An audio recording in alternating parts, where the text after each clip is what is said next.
Bienvenue sur Teach, votre rendez-vous de maturité. La parole de Dieu descend de la tête au cœur et du cœur à l'action. Et pendant cette semaine, on va faire un voyage. Ce ne sera peut-être pas le voyage seulement de la tête au cœur et du cœur à l'action, mais ça va être aussi un voyage de temps. Un voyage depuis la création. Dieu se révèle depuis la création. C'est ça notre point de départ. Et notre terminus, ça sera la nouvelle création. Dieu a créé et Dieu, je vais me permettre le terme, a créé de nouveau, a fait une autre forme de création. Ce n'est pas moi qui invente ça. La Bible en parle. Une nouvelle création.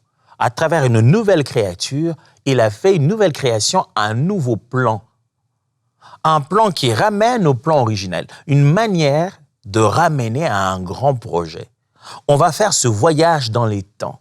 On va parcourir ce qui s'est passé. Et je vous assure que chaque fois qu'on fixe l'histoire, cela nous aide toujours à mieux regarder notre lendemain. Alors, let's teach. Grandissons ensemble.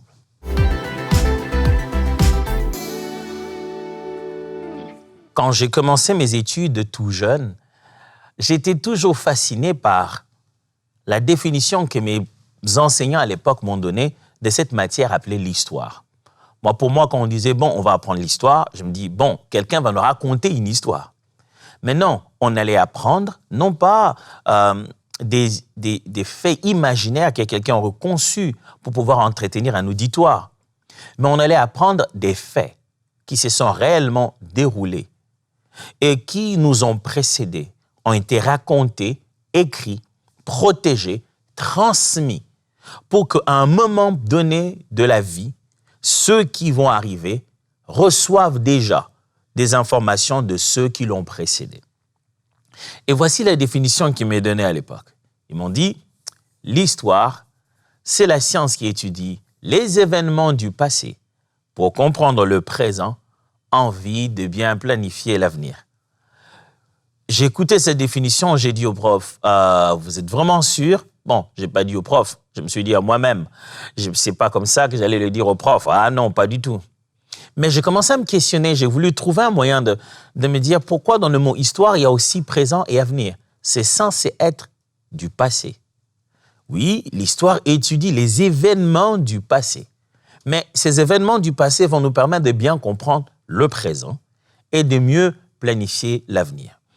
Dès qu'on parle de voyager dans l'histoire, de parler du passé, vous ne devez pas vous en déconnecter en vous disant « ben c'est du passé ». Le passé est une notion très, très humaine. Dieu, il est. C'est-à-dire qu'il n'était pas et il ne sera pas, il est.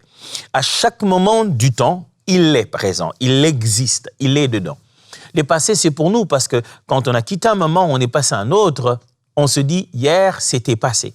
Mais Dieu est, voit et considère passé, présent, avenir simultanément sans avoir besoin de reculer ni d'avancer. Alors, lorsqu'il veut nous présenter l'histoire, c'est parce qu'il y a une leçon importante qui est permanente. Ça, c'est ce que j'ai compris de la définition de l'histoire. Quand on définit l'histoire, on veut dire quelque chose est éternel. Et cette chose a eu lieu depuis les temps passés. Elle est en train de se dérouler probablement dans le temps présent et elle va certainement définir l'avenir. L'histoire n'est donc pas juste collecter le passé pour le regarder et se dire « Oh, belle époque, c'était bien ». L'histoire, c'est être suffisamment attentif avec les événements d'autrefois pour se dire quelle est la vraie leçon, la leçon qui demeure. Celle qui ne change pas même quand on a changé des dirigeants. Celle qui ne change pas même quand on a changé des races, de lieux, d'endroits. Ces leçons que le Créateur, l'Éternel, a données à l'humanité. Ces leçons qui lui ressemblent, qui sont de sa nature et qui sont bien gravées, passé, présent et avenir. C'est tellement évident parce qu'il est le seul justement qui dans toute cette affaire est le même hier, aujourd'hui et éternellement. Aujourd'hui, donc, je voulais qu'on parle ensemble de la grande histoire de la Bible. Qu'est-ce que la Bible raconte vraiment comme histoire? Souvent, quand on regarde la Bible, certains la lisent comme un livre religieux. Ils se disent, c'est les choses que Dieu nous dit, les do et les don't, Quoi faire et quoi ne pas faire. C'est juste un livre rempli de lois qui nous montre comment vivre sur la terre. Si vous allez tout de suite regarder la Bible comme un recueil des commandements et des instructions, vous risquez de manquer quelque chose. Une chose fondamentale dans les Saintes Écritures, c'est que le Dieu de la Bible se révèle dans l'histoire. Un parcours normal. Ceux qui vivent ne savent même pas qu'ils sont en train de vivre quelque chose d'éternel. Une histoire, juste une histoire, qui est racontée de bout en bout. Et cette histoire affecte les générations et les générations, les races, les peuples, les continents. Il y a une histoire. Quand vous ouvrez la Bible, lisez-la comme une histoire. Ne la lisez pas d'abord comme livre sacré, des connaissances mystérieuses et éternelles, les formules spirituelles du monde invisible. Si vous faites ça, vous vous ferez mal à la tête. Vous devez d'abord savoir qu'est-ce qui s'est réellement passé. Si vous confondez Adam et Abraham, c'est déjà perdu. Vous ne saurez pas quelle leçon avoir. Si vous confondez déjà Ève et Sarah, c'est perdu. Si vous confondez Genèse et Apocalypse, c'est encore perdu. C'est totalement perdu. Si vous confondez Job et, je ne sais pas moi, Paul, c'est encore pire. Vous devez néanmoins avoir une logique des déroulements des faits. Ça fait quelques années que je suis chrétien. Je n'aime plus compter parce que c'est une décision à vie. Et dans les nombreuses années, je dois le dire avec humilité, où je suis chrétien, chaque fois, chaque année, Dieu m'est témoin. Je lis la Bible, je relis la Bible et je me rends compte qu'on dirait que l'année passée, il y a des choses que je n'avais pas vues. Il y a des détails auxquels je n'étais pas attentif. J'ai même prêché sur certains faits. Et je me suis dit, waouh, c'est tellement fort, les choses que Dieu m'a appris ici. Et puis, la prochaine fois que je me suis en train de méditer ou d'étudier le texte, je me dis, comment je n'avais pas vu ça? Qu'est-ce qui s'est passé? J'aime ce que le psalmiste dit, il n'y a pas de limites à ta parole. Il n'y a pas de frontières. Ta parole est illimitée. Les profondeurs sont insondables. La Bible, quand on la lit, du coup, on devient plus attentif à un fait de l'histoire. On se dit, ah bon? OK. Moi, quand je lisais ça, je voyais les choses que dans l'angle de Jésus. Je n'ai jamais vu les choses dans l'angle de la femme au sang coulant. Je n'ai jamais regardé ça comme ça. C'est comme quand vous regardez un film à la télé, le film se passe bien, et vous regardez tout le film à l'angle de l'acteur principal. Vous ne regardez pas le film à l'angle, je ne sais pas moi, de l'antagoniste. Mais le jour où vous dites « Ah, c'est pour ça qu'il fait ça. Ah bon, c'est ça son histoire. » Des fois, même les réalisateurs le font exprès. Ils vous montrent quelqu'un qui fait du mal aux gens et puis, voilà, on essaie de l'attraper. Et puis, à un moment donné, il va raconter les faits. Il va raconter son histoire. Comment il est devenu comme ça. Ça ne s'est pas passé d'un coup. Quelque chose s'est battu. Lui aussi, il a été blessé. Il est animé par la vengeance. Il est en train de venger ses parents. Tralala, tralala. Et ça finit par se comprendre en réalité. Mes amis, vous ne pouvez pas comprendre un Dieu qui s'est révélé dans l'histoire si vous ne comprenez pas l'histoire qu'il raconte. Ne cherchez pas d'abord à saisir les mystères, saisissez d'abord les faits. Qu'est-ce qui s'est passé? Imaginez que je vous raconte une parabole, comme une sorte d'histoire. Je me dis, un jour, j'étais chez moi à la maison, je suis sorti. En allant tout droit dans mon quartier, j'ai vu une femme qui est passée. C'est comme si c'était une femme normale, elle est passée. Et moi, j'ai avancé et j'ai trouvé plein de gens en train de s'agiter. Et tout le monde était en train de chercher quelqu'un.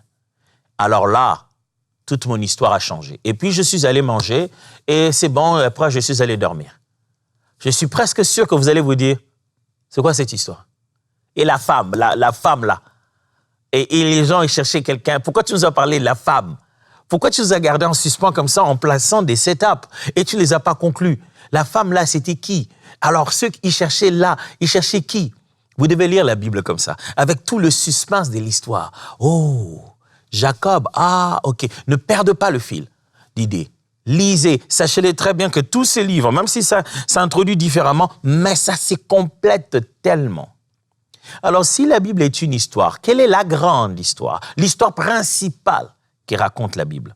Pour ça, Lisons la Bible elle-même, n'est-ce pas? Genèse chapitre 1, versets 26 à 31. Genèse chapitre 1, versets 26 à 31. Soit dit en passant, l'histoire de la femme n'existe pas. Hein. Je l'ai inventée. Genèse 1, 26 à 31. Puis Dieu dit, faisons l'homme à notre image, selon notre ressemblance, et qu'il domine sur les poissons de la terre, sur les oiseaux du ciel, sur le bétail, sur la terre, sur toute la terre, et sur tous les reptiles qui rampent sur la terre. Dieu créa l'homme à son image, et il les créa à l'image de Dieu. Il créa l'homme et la femme. Dieu les bénit, et Dieu leur dit, soyez féconds, multipliez, remplissez la terre, et l'assujettissez, et dominez sur les poissons de la mer, sur les oiseaux du ciel, et sur tout animal qui s'émet sur la terre. Et Dieu dit, voici, je vous donne toute herbe portant de la sémence, et qui est à la surface de toute la terre. Et tout arbre ayant en lui du fruit d'arbre, et portant de la sémence, ce sera votre nourriture. Et à tout animal de la terre, à tout oiseau du ciel, à tout ce qui s'émeut sur la terre, ayant en soi un souffle de vie, je donne toute herbe verte pour nourriture. Et cela fut ainsi. Dieu vit tout ce qu'il avait fait, et voici, cela était bon. Ainsi, il y eut un soir, il y eut un matin, ce fut le 6e jour. La Bible a donc ce livre qu'on appelle le livre de la Genèse, qui est écrit par Moïse. Le fait que ce soit écrit par Moïse, on a à la fois la révélation et le parcours de l'histoire. Beaucoup de gens se posent la question, comment Moïse n'était pas là et puis Moïse a connu toutes ces choses. Il y a tellement d'effets bibliques qui peuvent vous aider à comprendre le fait que Moïse a connu toutes ces choses. Premièrement, c'est fondamentalement de la révélation de Dieu, un Dieu qui était capable de lui donner les détails d'un tabernacle en lui disant couleur et nombre de coudées. Il était capable de lui raconter des histoires plus profondes. Mais deuxièmement, c'est à cause de la longueur de vie que les hommes de cette époque avaient. On parle de gens qui ont vécu 200 ans, 300 ans, 500 ans. Alors, même quand on raconte l'histoire d'une personne après une autre, mais elles ont simultanément vécu au même moment. Et la tradition orale était tellement respectée que de raconter les mêmes faits avec le temps et les faire passer à d'autres personnes. Ces hommes anciens ont vécu tellement longtemps qu'ils ont eu suffisamment de temps pour faire parcourir l'histoire. Moïse est généralement présenté comme auteur parce que c'est lui qui finalement réussit à écrire, à passer à l'écrit. Une chose que, à la fois reçue comme révélation, reçue comme transmission dans le peuple de l'histoire de son peuple.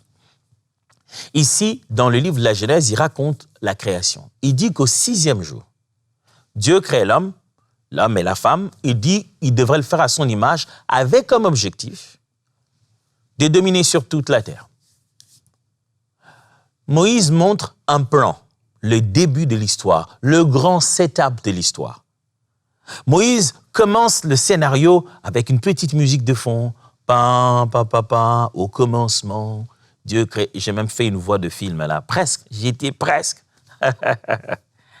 Mais il fait ce qu'on appelle une mise en place des scènes. Il place les choses dans le décor. Il dit voilà ce qu'il y avait au départ. Il parle aux gens qui sont déjà à un niveau de vie où les choses se sont détériorées. Et il essaie de leur dire, vous savez, bien avant tout ça, voilà d'où vient notre histoire. Vous êtes quelque part dans l'histoire, mais l'histoire n'a pas commencé avec vous. C'est pourquoi, en lisant la Bible, mes amis, vous obtenez une telle sagesse qui vous permet de vous rendre compte que tout ne tourne pas autour de vous. Vous faites partie d'un énorme scénario et ça va quelque part, ça vient de quelque part et ça va quelque part. Et si vous n'êtes pas attentif en pensant que vous bâtissez seulement votre vie avec vos propres décisions, vous allez vous retrouver un jour à la fin de l'histoire et vous dire comment l'histoire est finie comme ça. Je n'ai pas fini mon histoire, mais comment l'histoire de l'humanité a fini. En fait, tout n'est pas question que de ta vie, de ta santé, de tes études, de ton histoire à toi, de ton église, de ton entreprise. Il y a une plus grande histoire dans laquelle vous et moi, nous sommes des figurants. Certes, avec un rôle, certes, même plus, nous sommes des acteurs. On est à l'intérieur, mais dans une grande histoire dont le scénario est écrit par Dieu. Et ici, Moïse établit la scène des départs. Comme pour dire à ses frères et sœurs, l'histoire que nous vivons a commencé beaucoup plus tôt. Avant que vous entendiez parler du Pharaon, que vous passiez autant de mois, autant d'années à souffrir dans cet endroit, Dieu avait un plan. Et vous devez savoir ce plan parce que c'est vers ce plan que nous sommes en train d'aller. Deuxième texte. Genèse chapitre 3, un assez long texte. Genèse chapitre 3, du 1er au 15e verset. Restez avec moi. Le serpent était le plus rusé de tous les animaux des champs que l'Éternel Dieu avait fait. Il dit à la femme, Dieu a-t-il réellement dit, vous ne mangerez pas de tous les arbres du jardin? La femme répondit au serpent, nous mangeons du fruit des arbres du jardin. Mais quant au fruit de l'arbre qui est au milieu du jardin, Dieu a dit, vous n'en mangerez point et vous n'y toucherez point, de peur que vous ne mouriez. Alors le serpent dit à la femme, vous ne mourrez point. Mais Dieu sait que le jour où vous en mangerez, vos yeux s'ouvriront et que vous serez comme des dieux, connaissant le bien et le mal. La femme vit que l'arbre était bon à manger et agréable à la vue et qu'il était précieux pour ouvrir l'intelligence. Elle prit de son fruit et en mangea. Elle en donna aussi à son mari qui était auprès d'elle et il en mangea. Les yeux de l'un et de l'autre s'ouvrirent. Ils connurent qu'ils étaient nus. Ayant cousu des feuilles de figuier, ils s'en firent des ceintures. Alors, ils entendirent la voix de l'Éternel Dieu qui parcourait les jardins vers le soir, et l'homme et sa femme se cachèrent loin de la face de l'Éternel Dieu, au milieu des arbres du jardin. Mais l'Éternel Dieu appela l'homme et lui dit, « Où es-tu » Il répondit, « J'ai entendu ta voix dans le jardin et j'ai eu peur parce que je suis nu et je me suis caché. » Et l'Éternel Dieu dit, qui t'a appris que tu es nu? Est-ce que tu as mangé de l'arbre dont je t'avais défendu de manger? L'homme répondit, la femme que tu as mis auprès de moi m'a donné de l'arbre et j'en ai mangé. Et l'Éternel Dieu dit à la femme, pourquoi tu fais cela? La femme répondit, le serpent m'a séduite et j'en ai mangé. L'Éternel Dieu dit au serpent, puisque tu as fait cela, tu seras maudit entre tous les bétails et entre tous les animaux des champs. Tu marcheras sur ton ventre et tu mangeras de la poussière tous les jours de ta vie. Je mettrai l'inimitié entre toi et la femme, entre ta postérité et sa postérité. Celle-ci t'écrasera la tête et tu lui briseras le talon. Et tu le blesseras plutôt le talon. L'histoire continue. Au début, Dieu crée le ciel et la terre. Il crée l'être humain. Il lui demande de dominer sur tout ce qu'il y a comme animaux sur la terre, d'avoir de l'herbe pour nourriture. Subitement, un autre personnage entre. On ne connaît pas encore son nom, mais il a le nom d'un animal. On dit que c'est le serpent. Et on dit qu'il était le plus rusé de tous les animaux. Et donc, le serpent arrive. Il a une conversation avec la femme. Il lui dit, écoute, pourquoi vous ne mangez pas de ce fruit-là? Il dit, non, on a le droit de tout manger, pas ce fruit-là. Il dit, pourquoi? Dieu a dit, nous allons mourir. Il dit, non, Dieu vous a menti. Si vous mangez ça, vous deviendrez comme des dieux. Dieu sait que vous allez devenir des dieux, connaissant le bien et le mal. C'est pourquoi il vous évite. Ils empêchent de jouir d'un tel pouvoir. Et la Bible dit, la femme a vu que, en fin de compte, l'arbre, le fruit était bon à manger. Il est beau à voir. Elle en a mangé, elle l'a donné à son mari. C'est fait. Le mal est fait. Dieu arrive et se rend compte que, wow, comment vous avez fait ça? L'homme sait maintenant qu'il est nu et qu'il a besoin de porter d'habits. Et on finit par savoir que c'est le serpent qui a tout instigé. Et Dieu donne une punition au serpent. Il en donne une autre à la femme et aussi une autre à l'homme. Conséquence logique de ce qu'ils viennent de faire.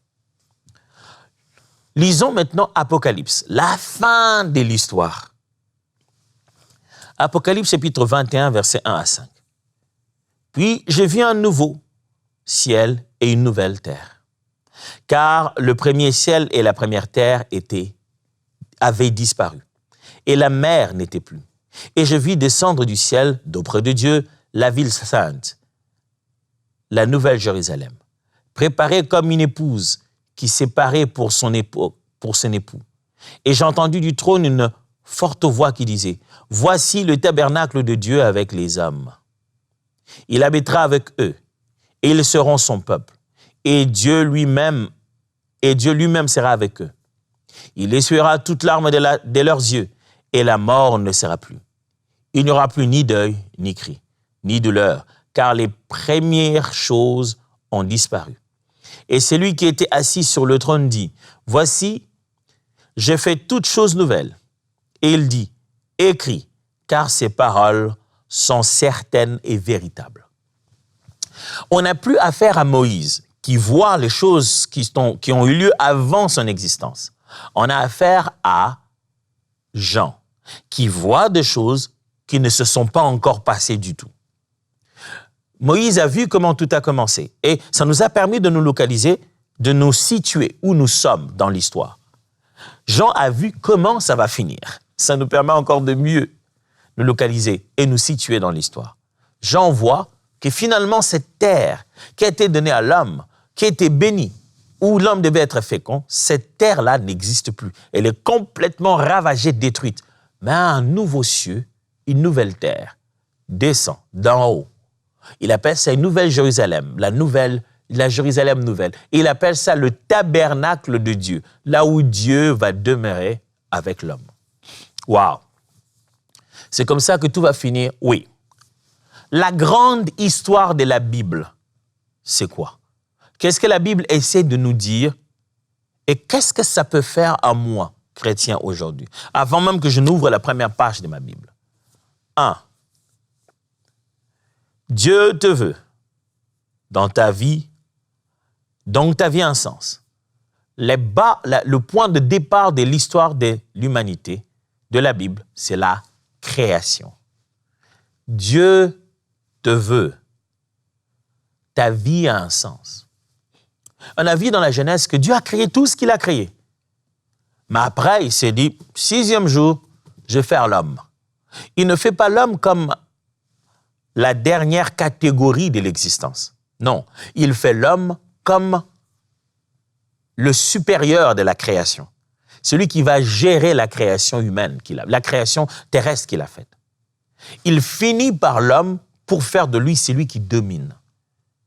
Dieu préparait tout ça en tenant compte du fait que l'être humain va venir dominer. Mes amis, nous ne sommes pas un scandale géologique, la réaction d'un Big Bang, un néant qui a produit de l'action.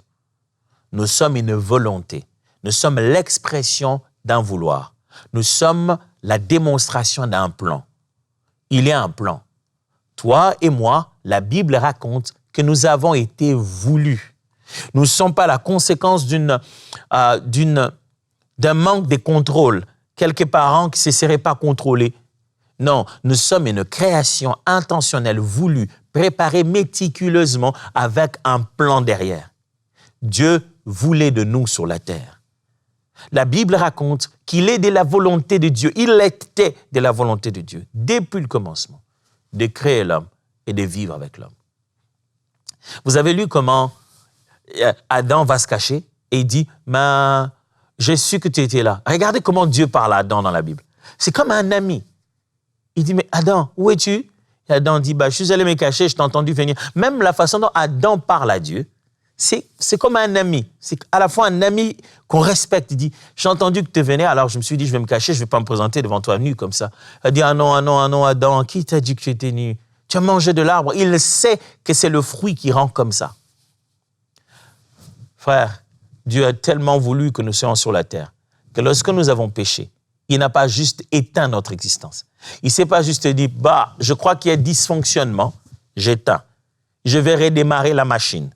Je pense que le projet d'intelligence artificielle que je tentais de créer n'a pas abouti à ce que je voulais.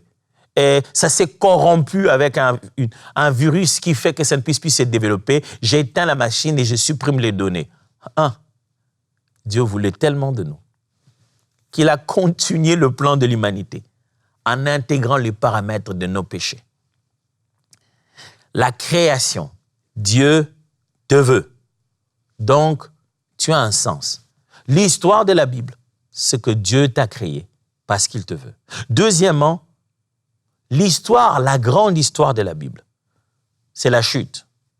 Le péché brise tout, mais Dieu reste dans l'histoire.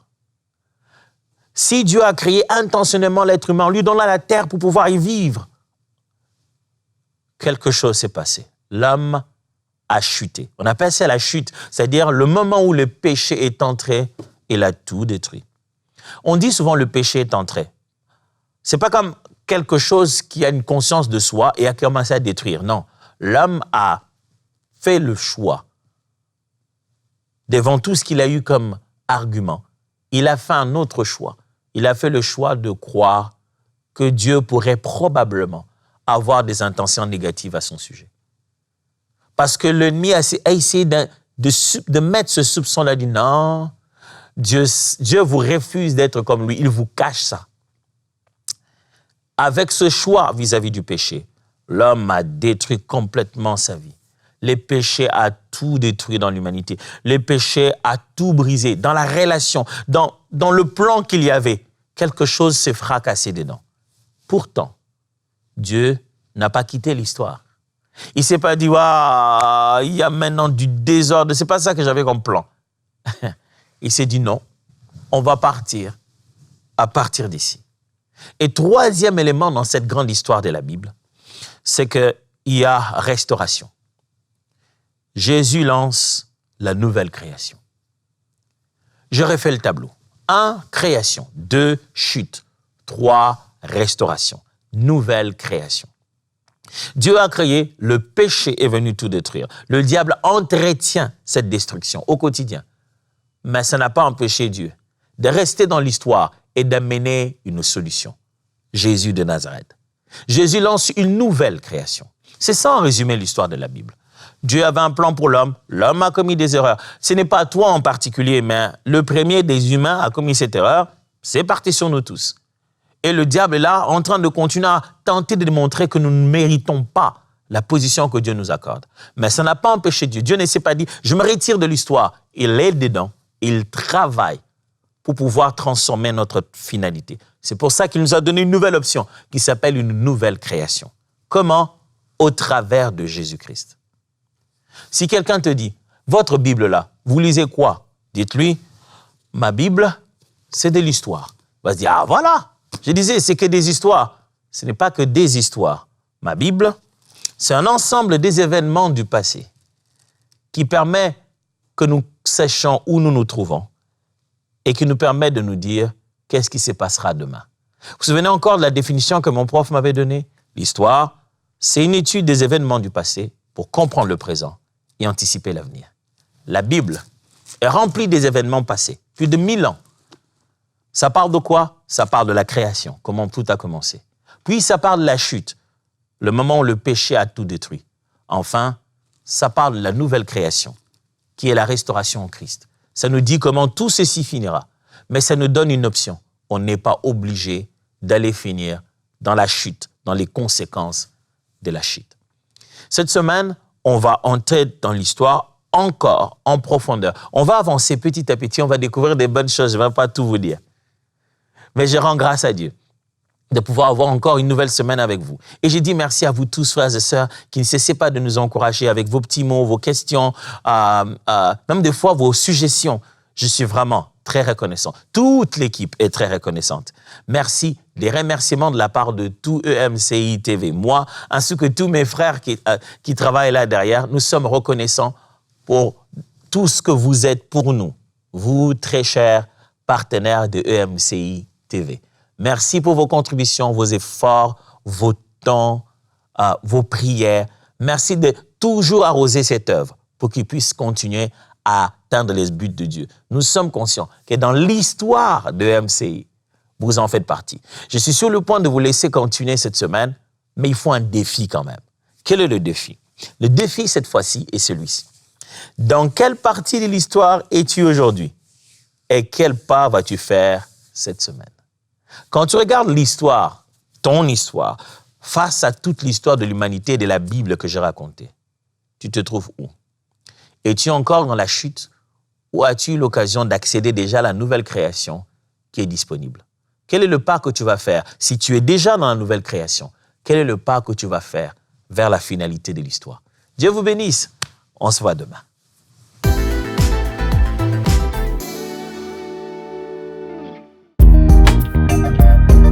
Merci à tous nos précieux partenaires grâce auxquels cette émission a pu être réalisée.